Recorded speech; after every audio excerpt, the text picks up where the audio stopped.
మరి ఈరోజు జిల్లా కేంద్రానికి డబుల్ బెడ్రూమ్ ఇండ్లను పంపిణీ చేయడానికి వచ్చేస్తున్నటువంటి కాంగ్రెస్ మంత్రులకు ఒకటే సవాల్ విసురుతున్నాం. మీకు నిజంగా సిగ్గుగా ఉంటే సిగ్గు అనిపిస్తే మరి ఇవాళ ఏ ముఖం పెట్టుకొని గద్వాల జిల్లా కేంద్రానికి వచ్చి ఇక్కడ కేసీఆర్ గారు నిర్మించినటువంటి డబుల్ బెడ్రూమ్ ఇండ్లకే ఇందిరమ్మ ఇండ్లు అని పేరు పెట్టి పంపించడానికి వస్తున్నారని ఇవాళ మీకు సవాల్ విసురుతున్నాం. మీకు చేతనైతే సపరేట్ ఇండ్లు కట్టి ఇందిరమ్మ పేరుతో ఇండ్లు నిర్మించి పంపించేయాలి. కానీ మా కేసీఆర్ గారి ప్రభుత్వంలో ఉన్నటువంటి నిర్మించినటువంటి డబుల్ బెడ్రూమ్ ఇండ్లకే పేర్లు పెట్టి ఇవాళ రంగులు పూసి రంగులు మార్చి ఇవాళ పంపించేయడానికి వస్తున్నారు.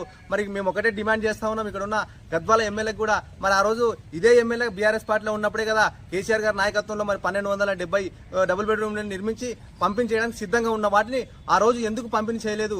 మరి ఆ రోజు ఉన్నటువంటి లబ్ధిదారులు ఎక్కడ పోయినారు? మరి నిజమైన లబ్ధిదారులకు న్యాయం జరగకుండా ఇవాళ అన్యాయం జరుగుతూ ఉన్నది. మరి ఎందుకంటే ఆ రోజు కేసీఆర్ గారి నాయకత్వంలో రెక్కాడితే కానీ డొక్కాడని పరిస్థితిలో ఉన్నటువంటి నిరుపేదలకు డబుల్ బెడ్రూమ్ ఇండ్లను పంపిణీ చేయాలని ఆ రోజు చెప్తే చిన్న మైనర్ రిపేర్ల సాకుతో చెప్పి వాటిని 2 ఏళ్లుగా నిర్లక్ష్యం చేసి ఇవాళ కాంగ్రెస్ ప్రభుత్వం ఇప్పుడున్న రేవంత్ రెడ్డికి సోయి ఉందా, మరి చిత్తశుద్ధి ఉందా? మరి దానికే రంగులు మార్చి ఆ రోజు పింక్ కలర్ వేసినటువంటి డబుల్ బెడ్రూమ్ ఇళ్ళకి ఈ రోజు తెల్ల సున్నం వేసి ఇవాళ పంపించేయడానికి సిగ్గు అనిపిస్తలేదా రేవంత్ రెడ్డి నీకు?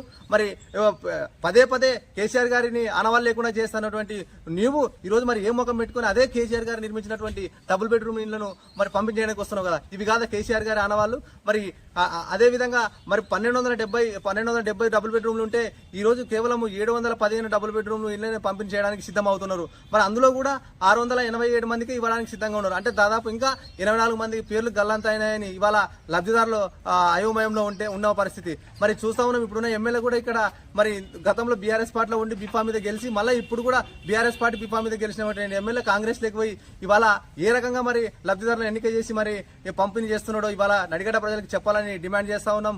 ఇక కాంగ్రెస్ కి అయితే చిత్తశుద్ధి లేదు, రేవంత్ రెడ్డికి సోయి లేదు.